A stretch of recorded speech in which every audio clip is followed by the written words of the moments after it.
Hey guys, welcome back to another episode of the Mind Muscle Connection podcast. Today is a solo episode, and I have a topic I want to dive into, and that topic is why you struggle in that phase after your fat loss phase. Yeah, that's the topic I want to dive into. And then now I just have a few ways that you can help support the podcast. So first, if you found this podcast to be helpful in any way, if you could leave a rating and review, and that will help more people find this podcast. And again, I appreciate everybody that listens to this. Next, you can follow me on Instagram, Jeff Hoehn _. And that's where I'm most active. You can reach out with any questions. And again, I'll get back to you there. And that's the easiest place to get a hold of me. And then lastly, I have my one-on-one online coaching program. And with that, I help you lose body fat and build muscle with my strategic dieting and training methods. We look at things like your lifestyle and biofeedback to individualize your training and nutrition program to you and your specific needs.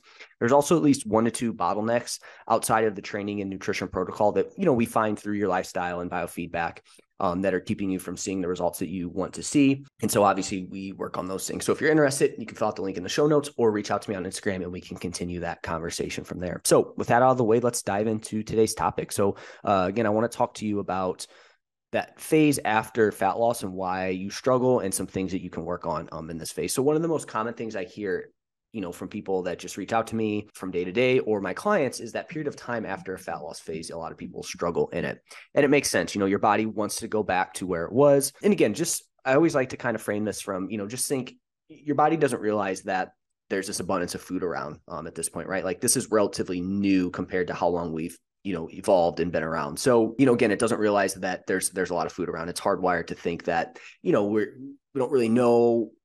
Like food just wasn't something that was going to be readily available all the time. So our bodies are really good at adapting to periods of time where it feels like it's not getting enough energy. And again, thousands of years ago, this would have been like, okay, we're not bringing in a lot of food. So this means that there's probably not a lot of food around. So we just really need to be good at, again, the body's good at adapting to that and just down-regulating things that it deems not necessary from like an energy expenditure standpoint.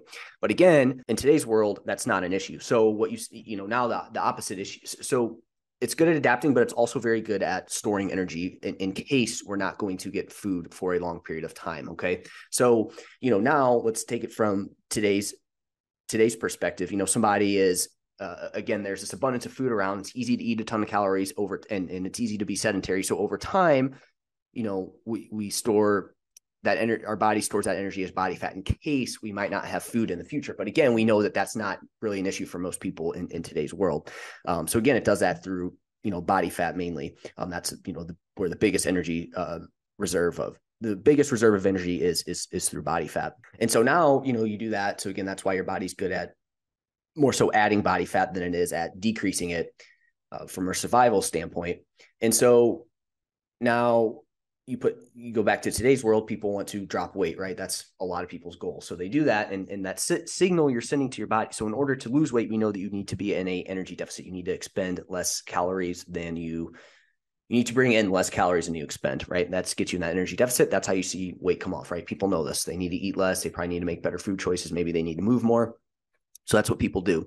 But again, this is sending that signal to your body that there's not a lot of food around, right? And so what's going to happen then is you get down, and now that you're down again, your body's good at adapting. So it's going to increase your hunger. It's going to, lower your energy expenditure. You're not going to feel like moving as much. And it's also going to be like, okay, holy crap, there's not food coming in. We need to store, we need to be able to store this, right? So what happens then is you diet, you're down, you're in that state.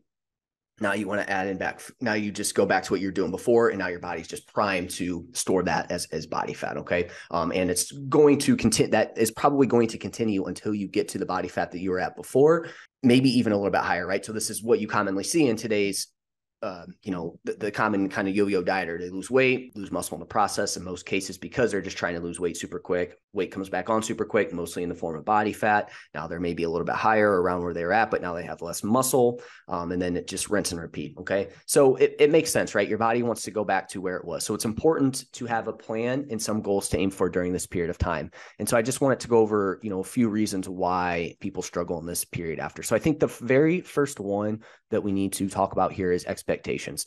So I think first, realize this period of time is tough and there is nothing wrong with you. I think that's the first thing. A lot of people go into this process with not understanding what's going on.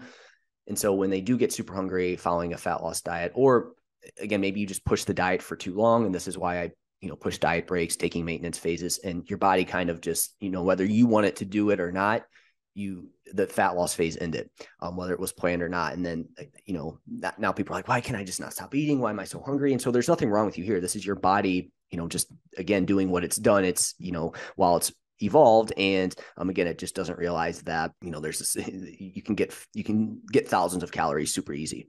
Again, this wasn't the case, hundreds, thousands of years ago.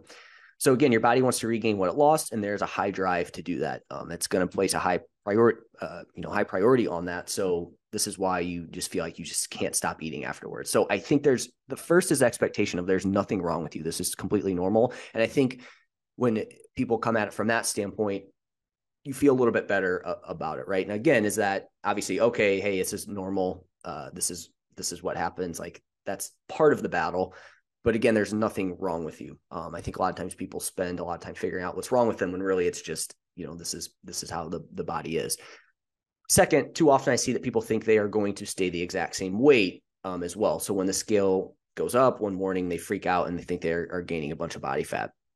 So this is the other big mistake, right? So again, first, the expectation of, realizing that this is normal, but also that second expectation is you're going to probably see a little bit of body weight come back up after a fat loss phase. Okay. So you're going to see it come up slightly in most cases. So just remember that. And also remember, maintenance is a range and not just one exact number. So, a lot of times people will lose weight, they get down to their lowest weight and they think that they have to maintain that absolute lowest number when really it's going to be a range. Okay. So like, for example, if a client gets down to 130 pounds on their fat loss diet, we're not just like, hey, we have to maintain 130 pounds. We're going to be like, let's stay within a range here. Maybe this range is anywhere from 130 to 140.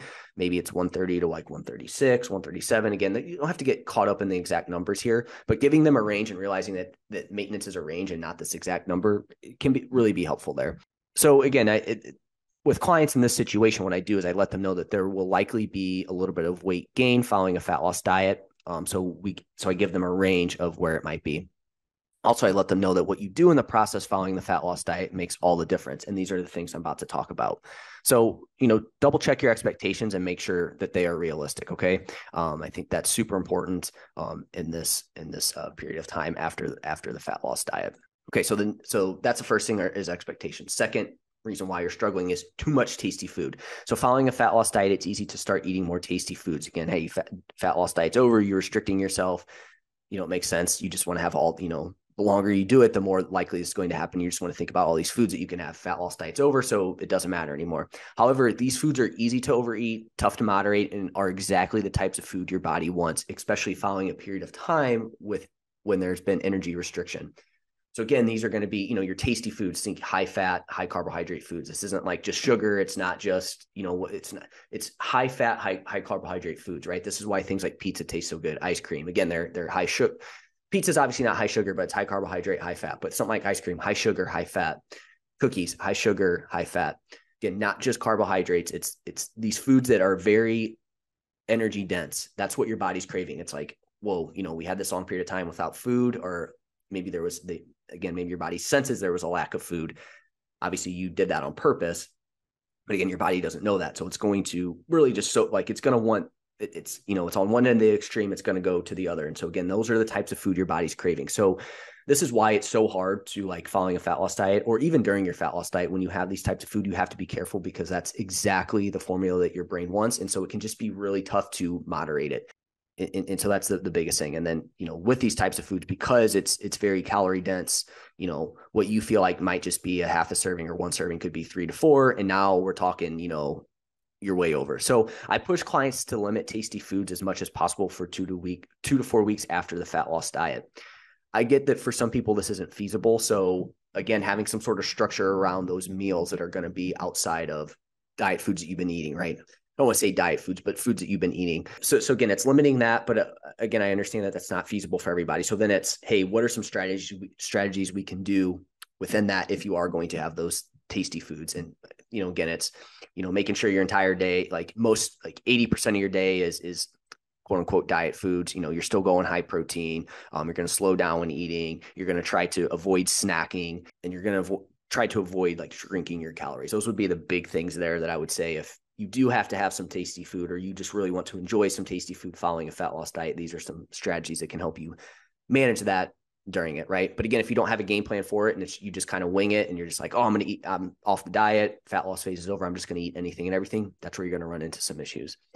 And again, remember, this is also just if you do it one time, we have to think about how often we do it, and we have to think about like how much you had in that meal, right? It's like if you do it once and maybe you ate a little bit more than you wanted, no big deal. Now you start doing it 2, 3, 4 times a week, and then within those, you're also like eating more and more. That's where it's going to start to add up.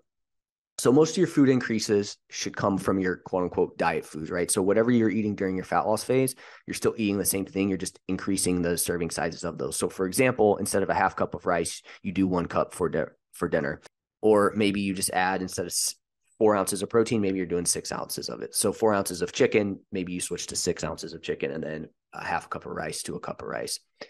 And then over time, you can start to increase your tasty food. So example, 2 to 4 weeks after, 90 to 95% is nutrient-dense single ingredient type food. So again, your kind of quote unquote diet foods. And then 4 to 6 weeks after, maybe it's down to 80 to 90%, and then 10 to 20% tastier foods and whatnot. And then you can slowly increase that. But if you just go straight into like, hey, diet's over, I'm not going to completely disregard what I ate, I'm just going to completely change it, you're going to struggle, and it's going to be really hard to moderate your food intake following. The third thing why you struggle is no moderation. So you're going to be hungry for a period of time after your fat loss diet. We've established this, so you understand that. What this means is that you still need to display some moderation. You'll want to eat that extra serving, but you still need to say no more often than not. If you don't ever make those tough choices, you'll likely have a tougher time following your fat loss diet. So again, this is where people the fat loss diet's over, and then they just want to. And again, I think how you did your fat loss diet is going to also play a big role in terms of how you feel during this phase. So like, for example, the more restrictive you are, the more like aggressive your fat loss diet was, the higher the risk of all this is going to be. Whereas if you have good protocols for fat loss, again, you're not going super aggressive, you're still eating good foods, you're still weight training, you're hitting high protein, you're getting good sleep, I think the likelihood of how far you're going to want to swing away from it is going to be decreased. So you can set yourself up for this beforehand, but also again, doing the things after the fat loss diet are important too. But just remember that what you did during that fat loss phase is going to be important for this. And so kind of an example I want to bring up is I had a MMA client. He had a fight, so we had to make weight, and we had to do a pretty aggressive weight cut. I mean, it was like, hey, you're probably going to lose some muscle in this process, and the rate that we're going at this weight loss is super aggressive, and I would not be comfortable doing that with. I mean, it was tough to be like, hey, you should do this, but again, he wanted to do this fight, so I was going to try to help him get there in the best way possible, but still, it was very aggressive. And one of the main things he wanted to work on with me was, after his fights, he wanted to be able to maintain his weight a little bit better. So that way, again, we didn't have to keep doing this massive yo-yoing. And so following his fat loss diet, I knew he wanted to enjoy some foods. I could just tell by the way he was like kind of posting on social media and the way he was talking to me. I was like, okay, again, we're going to have to really moderate this. And, the post-diet phase was a little bit more challenging for him than I think he thought. Again, I think he managed it well. He said he wasn't as like puffy afterwards. He wasn't, he felt just better overall. He recovered quicker in the weeks following, but still probably put on a little bit more weight than we wanted. And in our check-ins, it was just me consistently being like, hey, I see you're eating this food and that's fine, but you might have to dial back the serving size, and just realize that the more of this tasty food you're putting in, the tougher it's going to be to moderate it. And so you're going to have to make that tough choice there. And it was just a tough thing, right? So, but again, the big thing was he wasn't really doing a great job of moderating. And I told him that was going to be, that's going to be tough for him to not see that weight come back up. So what I'm trying to get at here is you're going to have to still display some moderation afterwards. You're still going to have to make those tough choices. Again, you're probably going to have to still maybe not have that extra piece of cake that you want, or that extra piece of pizza that you want, or that extra serving size, or whatever it may be. You might still have to be selective on, hey, I typically have takeout 2 to 3 times a week. I might have to just drop it down to 1 for a period of time. And just realize that if you don't do that, the likelihood of you being able to moderate your food intake and stick within the calorie amount that you need to kind of not see that weight come back up super quick is it's just going to be very, very tough. And again, you just have to weigh the pros and cons of that. But I think this is also a skill. So I don't think that you're going to get this down right away. I think it's going to take some time. And you do this a couple times and you start to get better at it. And you can see, you know, what strategies work for you and whatnot. That was obviously our first time working together afterwards. And so, you know, the next time he has a fight, we're going to, again, try to build off of this last one. And I'm sure he's going to make better choices afterwards. But again, we also want to try to set him up for a better cut, because again, that's going to make him less likely to want to overeat following that fat loss diet. So just realize that you're going to have to get uncomfortable here and make some tough choices. If you don't ever do that, it's going to be tougher to maintain that weight, or again, it's going to be tougher to not see that weight come up as much as you want. So that's number 3. The number 4 thing as to why you struggle after a fat loss diet is poor sleep. Poor sleep is going to hurt you at any time, but following a fat loss diet when hunger is high, it's going to make things even tougher. I guess I was trying to say like Tupperware there or something, but it's going to make it even tougher. Biggest reason, poor sleep will likely increase your hunger, and it's going to increase your want for tasty type foods, combined with also your body naturally, like after following a fat loss diet, is already that's going to be a little bit higher. So if you're also adding poor sleep to the equation, that's just going to expedite everything and make everything worse. So this is a great time to really focus on your sleep afterwards. And again, sleep's always going to be important, but you know, this would be a time that I would really focus on that. So the next thing as to why you struggle is you have no goal. If your only goal is to maintain your low weight from the fat loss diet, you're going to struggle. You need to set other goals. So for me, what I like to do for clients here is now we're going to set more like training performance goals, and also maybe seeing like, so I think the big one's the training and performance goal. Other examples would be making sure you're aiming for a step goal, aiming for a protein goal, working on new habits, whether that's, hey, maybe we need to work on your sleep. Maybe we need to work on your stress management. Maybe we need to work on like slowing down when eating, but you're still setting other goals that isn't just maintaining a low weight. Also a big one that, you know, you need to focus, that I think super important to focus on, is seeing your biofeedback improve. So seeing things like hunger levels decrease, energy levels increase, sleep get better, maybe your libido come back up, maybe training performance get better. So, you know, seeking some of those things I think can be super helpful. But again, if it's just, oh, I have to maintain this low body weight, that's going to be pretty tough to follow, and you're going to feel like you're struggling there. So make sure you set up some other goals. Next big mistake I see made is restricting your food intake when you see your weight go up one day. You know, too often I see people put too much stock into seeing their scale weight go up one day. And again, this comes down to, if you were just trying to maintain this absolute low weight from your fat loss phase, you're going to struggle. And so again, they see it come up a little bit, then they go straight back to restricting their food intake. Oh, now I got to dial back what I was eating. I got to go back in a deficit. And then it ends up being this up and down cycle, right? You dial it back that day. Now you get super hungry. You want more tasty food. That tasty food's around. Now it's hard. Now you go and overeat. You weigh in the next day, you see your scale weight's higher. So then you go back to restricting, rinse and repeat. And it's just this up and down cycle with it trending up over time. So your weight's going to fluctuate from day to day. You need to stick with it and not go straight back into, you know, the fat loss mode where you're trying to get your weight down to your absolute lowest. And again, this just comes back to, if that your only goal is maintaining that absolute low weight, you're going to struggle. But I also think this is where having a coach comes in and telling you what's going on with these fluctuations in your scale weight following this period of time after your fat loss diet. Next big mistake is not lifting. You know, seeing your scale weight come up a little bit while lifting is a lot different than seeing your scale weight go up without lifting. You need to make sure you keep lifting following a fat loss diet. Your body is going to be in a better position to build muscle now that you're eating a bit more food. So there could be some muscle growth, or depending on how long you dieted, how lean you got. Yeah, again, how long you dieted, like you could be regaining some lost muscle that you had in that initial phase. So just make sure you're lifting. I think it's super important. Like I said, if you see your scale weight come up a little bit while you're lifting, that's going to be a lot different than if you're not doing anything and you're seeing your scale weight come up, because if it's lifting, we can be sure that at least some of it was muscle. Whereas if you're not lifting and you're seeing your scale weight go up, it's probably just body fat coming up, right? So the next big mistake I see people make is the low activity levels. Just because your fat loss diet is over doesn't mean you can just drop your activity levels. You know, maintaining a moderate to high activity level is one of the best things you can do to maintain your body weight long term. That's where steps, I think, really shine. I try to explain this to clients. Like if you come in and you're moving, you know, say you're like sub 6,000 steps and we get that bumped up, you're going to see this initial weight loss because you're increasing your energy expenditure. But over time, your body adapts to that kind of movement better. So you're not going to continually see weight loss like drop down. But what it does do is it does a great job of, it makes it easier to maintain your body weight. It's going to be much tougher for your scale weight to come up if you're maintaining a good amount of steps per day. So it's like, increasing your steps initially is going to get you that nice decrease. Eventually it's going to plateau, but it's also a great insurance against seeing your scale weight come up. So just make sure you're maintaining at least a moderate to high activity level. So I would say anywhere from like 8 to 10K per day. You could go a little bit higher if you want it. You could maybe fall a little bit lower, but I think once you fall under 6 to 8K, that's not going to be great from an overall health standpoint. I think if you want to maximize body composition, 8 to 10K is going to be kind of that sweet spot. 8 to 10K plus. I think if you want to really maintain your weight and again, like maintain good body composition, 8K is probably the minimum you want to be at there with that. Again, there's some wiggle room there, but I think absolute under 6,000, probably just not going to be great for overall health.